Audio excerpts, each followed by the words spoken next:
च धर्मस्य सर्वधर्मस्वरूपिणे अवतार वरिष्ठाय रामकृष्णाय ते नमः।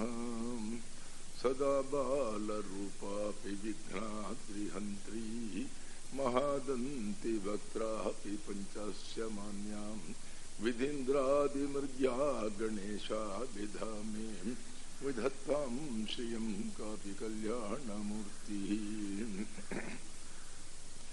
कृष्णाय वासुदेवाय हरये परमात्मने प्रणतक्लेशनाशाय गोविन्दाय नमो नमः। उत्तिष्ठ उत्तिष्ठ गोविन्द उत्तिष्ठ गरुडध्वजा उत्तिष्ठ कमलाकान्ता त्रैलोक्यं मङ्गलं कुरु।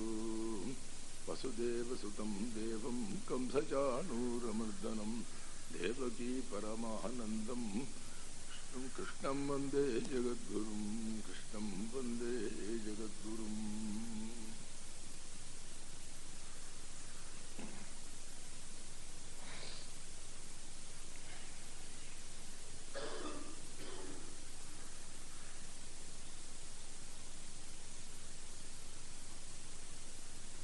कई लोगों के मन में, बहुत बड़े बड़े महात्मा लोगों के मन में भी ये शंका हुई है। अष्टावक्र संहिता में कहीं भी भगवान का नाम नहीं आ रहा है, ईश्वर का नाम नहीं है। शायद ये ईश्वर को नहीं मानने वाले केवल आत्मा परमात्मा की बात करते हैं, वहां भी अहम अहम की बात करते हैं। आत्मा का नाम तो करते हैं, परमात्मा करके कहीं नहीं आया, ईश्वर करके कहीं नहीं आया। इसीलिए आज इनका प्रथम श्लोक ही ईश्वर से ही शुरू होता है। अरे वो तो वैदिक ऋषि हैं, वेद को मानने वाले हैं, वेद में निपुण हैं, वो कैसे हो सकते हैं कि वो भगवान को न माने। बात हुई कि आखिरी तौर से तो वेदांत में जो परमात्मा है, आत्मा और परमात्मा में कोई भेद नहीं है तो केवल एक ही परमात्मा, ये सब उन्हीं का नाटक है। और उसी परमात्मा को आप राम कहते हैं, उन्हीं को कृष्ण कहते हैं, उन्हीं को नारायण कहते हैं, उन्हीं को शिव कहते हैं, वही सब कुछ है। और उन्हीं को आपने परमात्मा भी कह रहे हैं। वो आत्मस्वरूप है, आप उनके अलावा दूसरे कोई नहीं, आपका स्वरूप ही परमात्मा का स्वरूप है।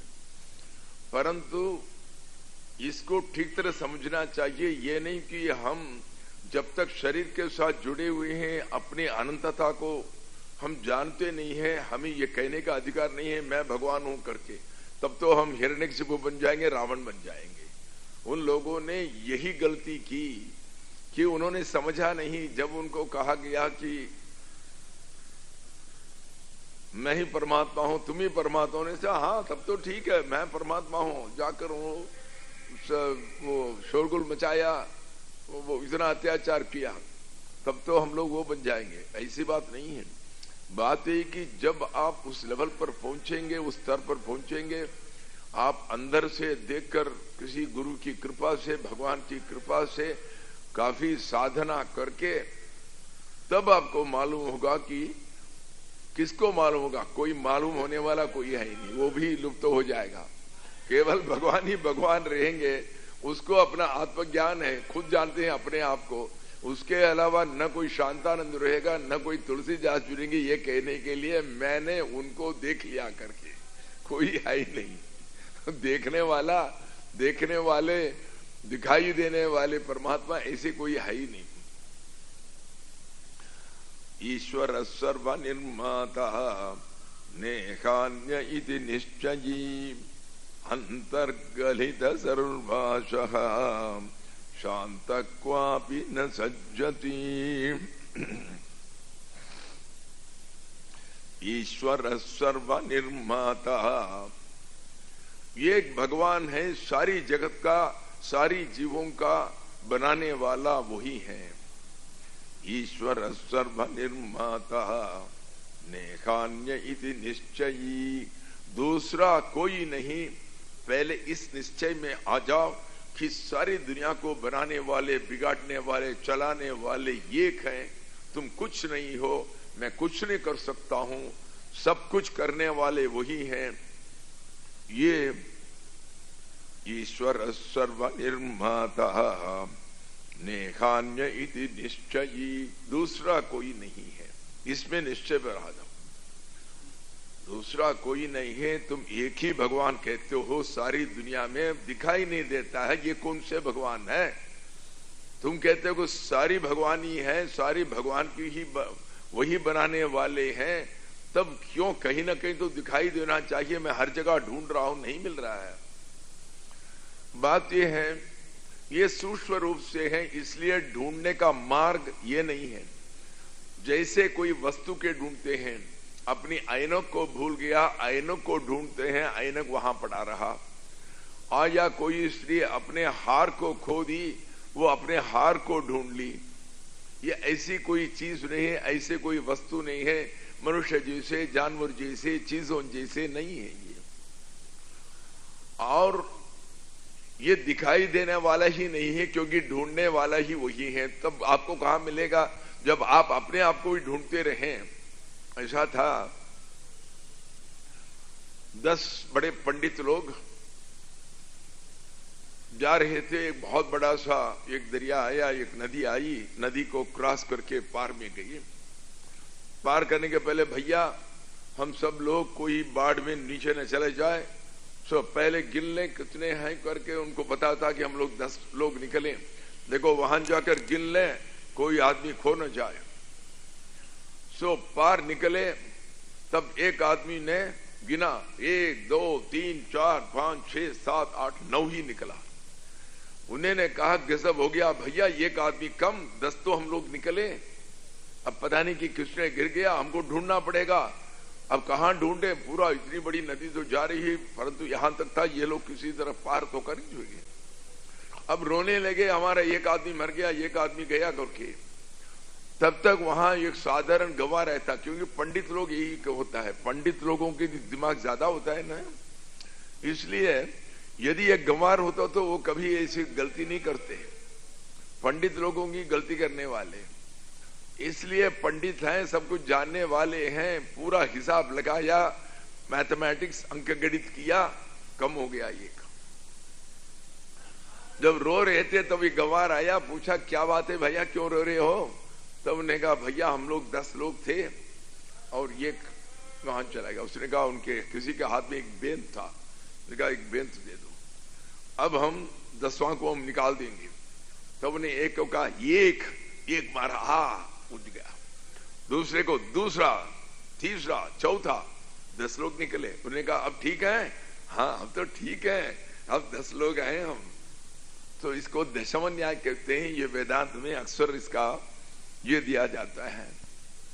सो इसीलिए इसी तरह जो खोया वो आप ही हैं, जो सबको गिन रहे थे वही तो 10वां। इसी तरह जिसको आप खोज रहे हैं वो आप ही हैं। आप अपने आप को सारी जगह खोजें, कहां मिलेंगे, अंदर झांक लो तभी तो मिलेंगे। इसीलिए ऐसा कहा जाता है ना, हिरण्याक्ष भगवान से लड़ना चाहता था, एक तो उनको तपोबल बहुत मिल गया, हिरण्याक्ष के भाई थे, वो निकले, हर एक से जाकर पूछने लगे कि तुम आ जाओगे मुझसे। नहीं भैया हमें माफ करो, हम तो मानते हैं कि आप बलिष्ठ हैं। वरुण जी के पास गए, वरुण जी भी डर गए, भैया मुझे कुछ मत करो, मैं कुछ नहीं हूं। यदि तुम्हें इतनी खुजली हो युद्ध करने के लिए, जाओ नारायण के पास, वही एक है योद्धा जो आपके समान है, आपके साथ आप लड़ सकते हैं, आपकी सारी खुजली खत्म हो जाएगी, शायद आप ही खत्म हो जाएंगे। और ये जाकर हर जगह ढूंढा, वैकुंठ में ढूंढे, कहीं नहीं मिले, क्योंकि हिरण्याक्ष ऐसे चलते थे, कभी झुकते नहीं थे। और भगवान ने कहा कि वो ऐसी जगह पर जाना चाहिए जहां ये ढूंढ न पाइए, उनके हृदय में जाकर बैठ गए। हिरण्याक्ष तो अपने हृदय को देखता नहीं था, सारी दुनिया देखता था इसे, और भगवान यही रहे, उसको कहीं नहीं मिला पहले, फिर बाद में मिले वराह अवतार में। इसी तरह ईश्वर सर्वनिर्माता नेहान्य इति निश्चयी। सब कुछ उनके हाथ में है, कर्ता धर्ता सब वही है, हम कुछ नहीं है, बस ईश्वर सर्व निर्माता नेहान्य इति निश्चयी। अंतर्गलित सर्वाशः शांत क्वापि न सज्जते। इस भगवान को पाने के लिए आपको क्या करना पड़ेगा? आप अंदर भी झांक लें, आपको नहीं मिलेगा। क्यों?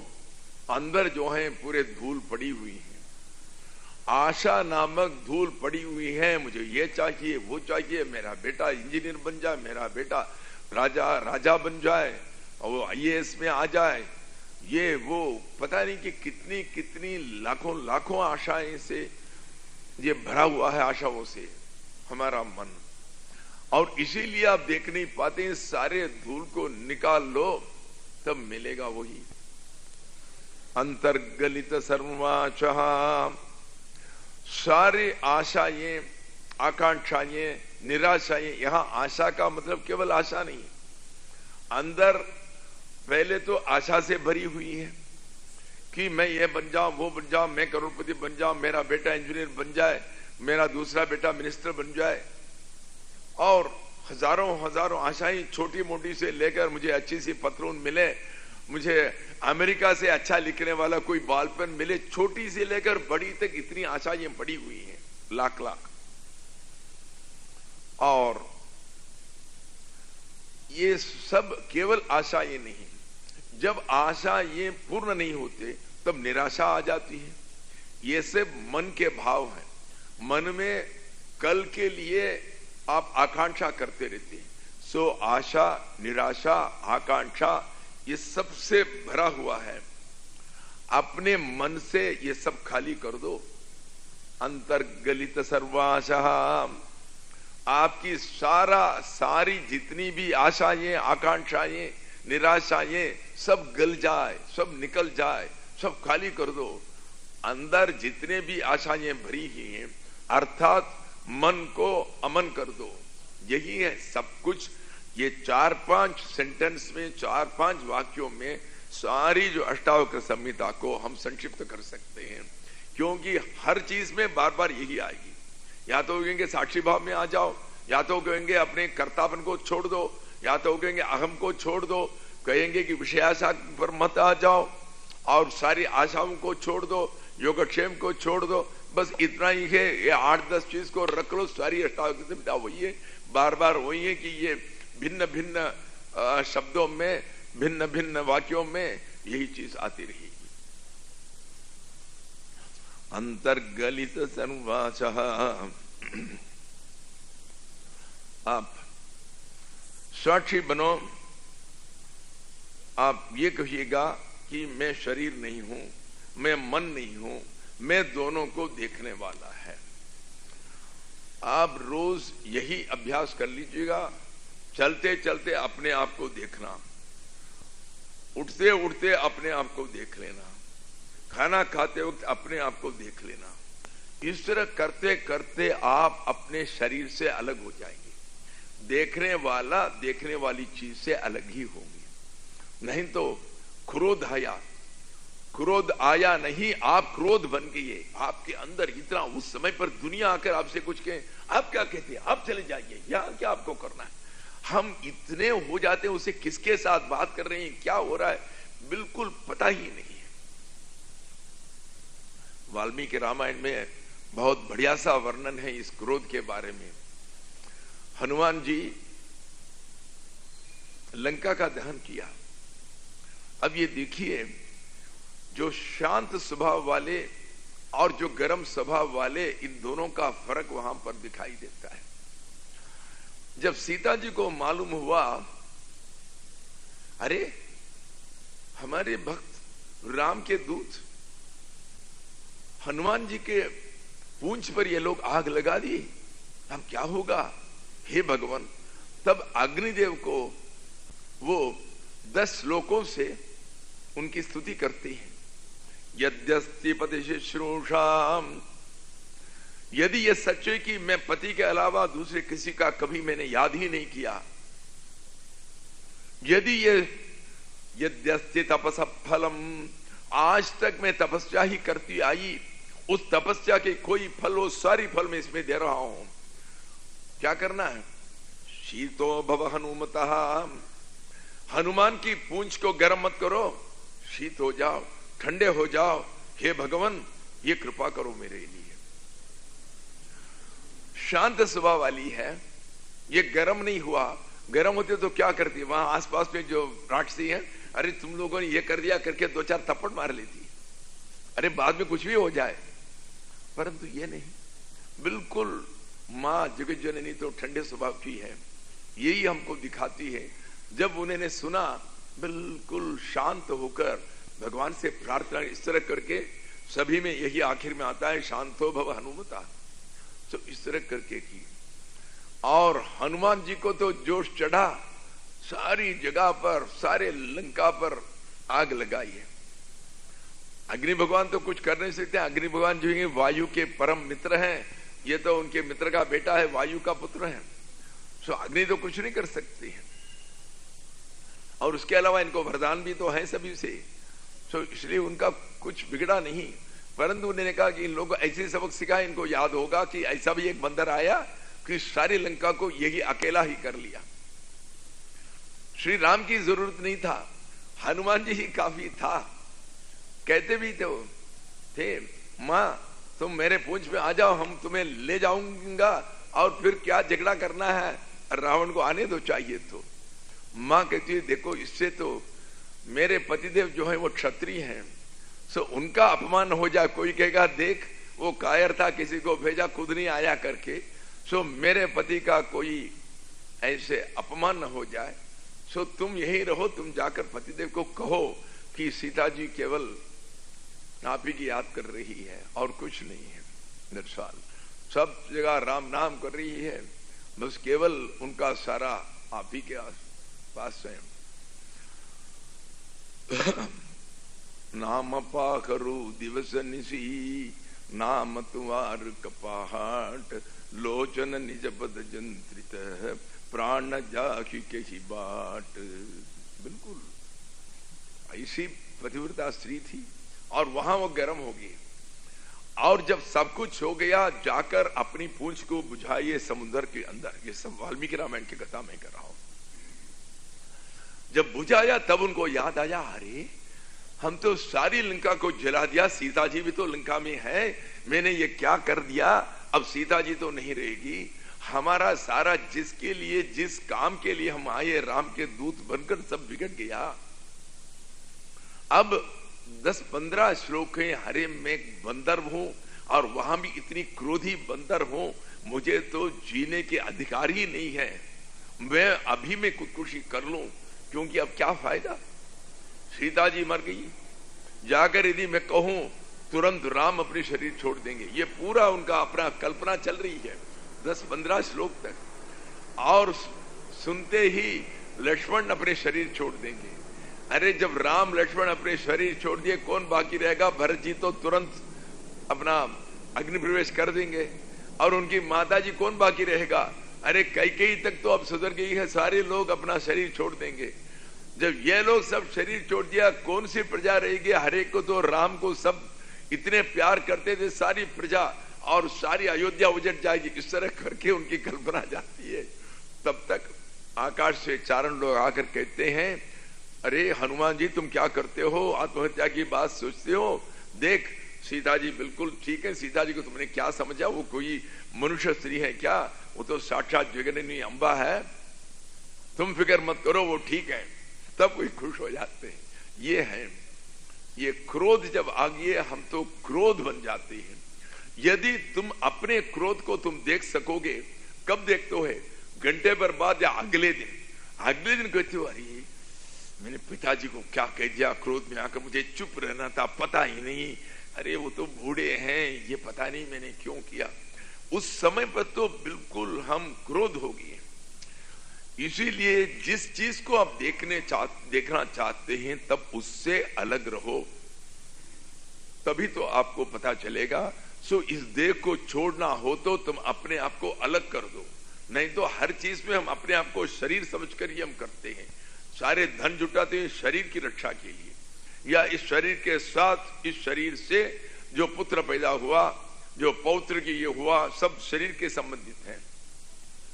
अंतर्गलित सर्वाशः, सारी जड़ से सारे अपनी आशाएं अंदर के सब गल जाए, सब पिघल जाए, सब नष्ट हो जाए, ताकि मन जो है बिल्कुल खाली हो जाए। शांतः, बिल्कुल शांत होकर, क्वापि न सज्जते, जब उनको मालूम है हम कुछ नहीं कर सकते हैं, सब कुछ वही कराते हैं, हम केवल पुतली हैं, वही भगवान हमारे हाथ पकड़कर सब करवाते हैं। खाना भी मैं नहीं खा सकता हूं यदि भगवान की मर्जी न हो, इसलिए सब कुछ उनके हाथ के जब हो गया तब कौन सी चिंता करनी है, कल मैं क्या करूं, मेरा बेटा का क्या करे, मेरी जायदाद को क्या करें, तुम क्या कर सकते हो। तब सारी चिंता तो छोड़ दो, चुप बैठो, साक्षी होकर बैठो, देखते रहो जो होता है, जो होता है। अपना बेटा आवारा बन गया, देखते रहो, अपना बेटा सबसे बड़े वैज्ञानिक हो गया, उसको बड़ा बड़ा पुरस्कार मिला, देखते रहो, तुम कुछ नहीं कर सकते हो। इसीलिए शांतक्वापि न सज्जते, किसी कर्म में वो लिप्त नहीं होता है, वो कोई कर्म शुरू नहीं करता है। मैं एक स्कूल बनाऊंगा सारे यतीम बच्चों के लिए, हम अनाथालय बनाएंगे, हम लंगड़े लोगों के लिए हम ये मदद करेंगे। तुम कोई मदद नहीं करने वाले। जब उनको बनाया, उनको पता है उन लोगों को क्या करना है करके। हाँ, अपने आप यदि आपको ऐसे मौका आ जाए आपके हाथ पर, तब छोड़ो मत, उसको करो, उससे आपका अंतःकरण शुद्धि हो जाएगा। यह नहीं कि आप अपने आप जाकर डंडोरा पिटाकर न बिठाएंगे, अरे कोई लंगड़े हैं, कोई अंधे हैं, सबको मैं सेवा करना चाहता हूं। अरे तुम कौन सेवा करने वाले? सेवा करो जब भगवान देते हैं सेवा करने का मौका, तुम जाकर किसी में फंसो मत। इसीलिए आप किसी कोई कर्म शुरू मत करो। कोई कर्म आपके प्रारब्ध की वजह से आपके हाथ में आया, करो, उसको छोड़ दो, उसके बाद तुम मत देखो। मुझे ही पता है, एक स्वामी जी ऋषिकेश में किसी कोने में रहे, एक दिन सवेरे उठकर बैठे रहे, तब देखा कोई 1.5 साल की वो एक मिडिल एज की कोई स्त्री जा रही थी वो गंगा जी में गिरने के लिए। इसको पता था वो जिस वेग से जा रही थी वो जाकर गिरने वाली, ये भी दौड़ी पीछे। वो गिर गई थी, ये जाकर उसको निकाल दिया। अरे पगली क्या काम किया। उसने कहा, देख आज तक कोई मेरे हाथ को छुआ नहीं, तुमने छू लिया, तुम क्यों मुझे बचाया, तुम मुझे शादी करना पड़ेगा। स्वामी जी शादी करना पड़ेगा, क्या करें, शादी किया उसने। क्यों तुम काम का इसमें जाकर फंसते हो। तुम जो कुछ काम कराते हैं ये सब बाकी लोगों का है। जो साधक हैं उनको कुछ नहीं करना है। बाकी लोग साधक नहीं, वो भले ही जाकर उनको करें, कुछ भी करें, शादी करें और या उनको फिर उसी में ढकेल दें, वो आपका काम नहीं है। हम लोग सोचते हैं कि आखिर तक ये सब करुणा की काम है, दया का काम है। देखो, जब दुनिया सब नाटक है, नाटक में कोई दया की बात नहीं होती, करुणा की बात आती है, सारे अभिनय है। वहां मरने वाले भी अभिनय करते हैं, वहां चोट करने वाले, हत्या करने वाले भी सब हैं, सब झूठ हैं, वहां सब मिथ्या है। इसमें जाकर आप क्या मदद करेंगे, सहारा किसका करेंगे आप? ये तो अभिनय है। सो इसीलिए साधना करने वाले जितने ऊंचे जाते हैं, दुनिया से कोई मतलब नहीं, किसी चीज में जाकर फंसो मत। हम स्कूल चला रहे हैं, हम जाकर लोगों को फ्री पढ़ाई दे रहे हैं, ये कर रहे हैं, वो कर रहे हैं, कुछ नहीं, तुम चुप बैठे रहो। तुम्हारा एकमात्र काम है अपने अंदर जाकर भगवान को पाना। भले ही लोग इनको आपको निष्करुण कहें, क्रूर कहें, भले ही कहें ये तो बिल्कुल ढोंगरी, कुछ कहें, आपको क्या मतलब है। लोग अभी क्या कुछ कम कहते हैं? कोई 4 लोग आपको गाली देते हैं, 4 लोग आपकी प्रशंसा करते हैं, क्या करना है आपको? छोड़ दीजिएगा दोनों को। शांतक्वापि न सज्जते, शांत होकर सब कुछ देखते रहते हैं। गर्म नहीं होते किसी ऐसी बुरी चीजों को देखकर या अत्याचार को देखकर, न ठंडा होते, हमेशा ठंडा ही रहते हैं। शांतः क्वापि न सज्जते, किसी कार्य में लिप्त नहीं होते, कोई कार्य नहीं करते, चुप बैठते और दृष्टा बनकर बैठते, साक्षी बनकर बैठते।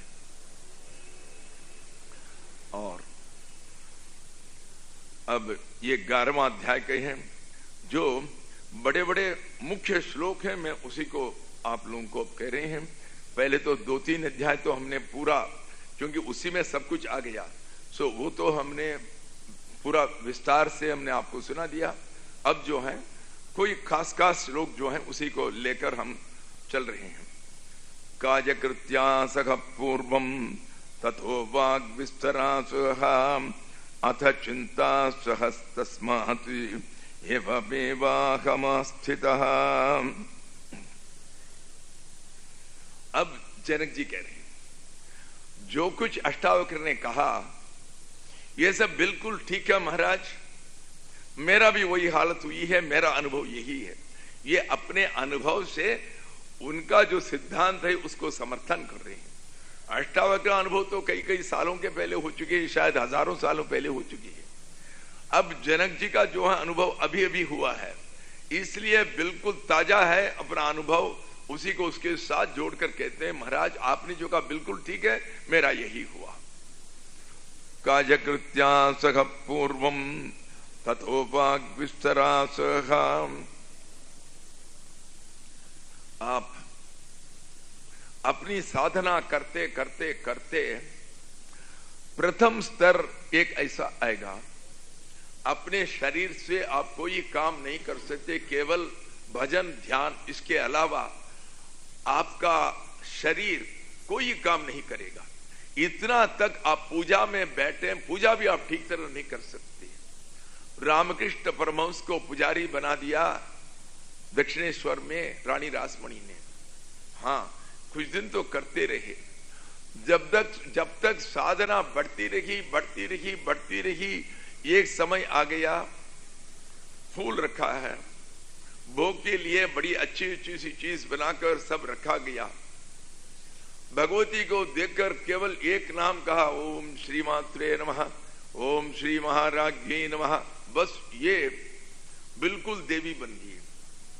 ये शास्त्र है, शास्त्र ये कहता है हम साधारण लोगों के लिए भी जब भी पूजा करते हो, तुम साधक बनकर पूजक बनकर मत करो, तुम वही देवता बन जाओ जिस देवता की पूजा करते हो।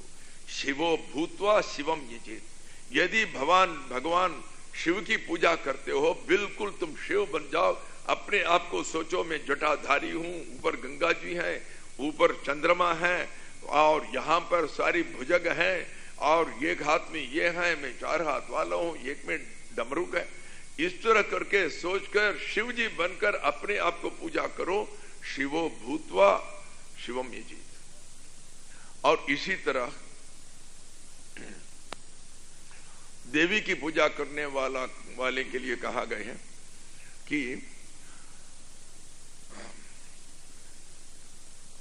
आवृतां मयूखैः अहमित्येव विभावये भवानी, वो ध्यान श्लोक में आता है। जब तुम देवी की पूजा करते हो, अहमित्येव, मैं ही भवानी हूं, मैं ही देवी हूं, बिल्कुल फर्स्ट क्लास लाल साड़ी पहन रखी हूं, मेरे चारों ओर मेरे लालिमा ऐसी हो रही है जैसे जपा कुसुम जैसे है कि मेरा मुकुट है, किरीट है, और इस तरह करके अपनी को देवी की भावना करके फिर देवी की पूजना करो। पूजना करते हुए समझो मैं जगत जननी हूं, ओम श्री मात्रे नमः। इस तरह वो करने लगे। रामकृष्ण परमहंस अपने सर पर ही डालने लगे, ओम श्री मात्रे नमः, ओम श्री महाराज्ञे नमः, ओम श्रीमत्सिंहासनेश्वरी नमः, ओम चतुर्कुंड संभूताय नमः, ओम देवकार्य समुद्यताय नमः। बिल्कुल अपने आप करने लगे। अरे ये तो छोटी सी गजब हुई। इसके बाद भगवती को ये वहां रखकर ओम भूर्भुवः स्वः तत्सवितुर्वरेण्यं भर्गो देवस्य धीमहि, ये सब करके प्राणायाम स्वापानायाम स्वाहा करके भोग लगाया जाता है। ये सीधा उसको ले लिया, ओम प्राणायाम स्वाहा ओम अपान स्वा अपने अपने मुख में डालकर खा रहे हैं। अरे ये तो हम लोग तो कहेंगे तो नास्तिक भाव है, तो पाखंडी है कहेंगे। अरे भगवती को जो भोग करने वाली चीज है उसको खुद खाएं। और जितने भी नौकर चाकर देखा ये हमारे पंडित जी बिल्कुल पागल हो गए हैं। जाकर वहां मैनेजर साहब माथुर को कहा, माथुर जी आप कैसे पंडित लाए हो, ये तो बिल्कुल पाखंडी है, पागल है, सब कुछ खुद खाता है, अपने सिर पर डालते हैं। तब उन्होंने आकर देखा, उन्होंने कहा ये तो भाव में आ गए हैं, अरे ये सब ना समझ है। और कुछ दिन के बाद एक बार जाकर 4 घंटे बैठे रहे, हाथ काम नहीं करता है पूजा करने के लिए, हाथ उठाता नहीं एक फूल को। इस तरह करके काजकृत्या सख पूर्वम, अपना शरीर जो है कोई कर्म करने के लिए वो तैयार नहीं होता है, वो बिल्कुल वो लकवा जैसा हो जाता है, कुछ करता नहीं है। साधना में एक स्टेज होती है जब आप कोई कर्म आप खुद नहीं कर सकते हैं, हाथ नहीं जोड़ सकते हैं किसी को, बिल्कुल हमेशा मन जो है उसी में लिप्त रहता है, शरीर के साथ संबंध छूट गया, आप शरीर अपने वश में नहीं है। आप ये भी सोचे मेरे हाथ जुड़ जाए, हाथ नहीं जुड़ेगा।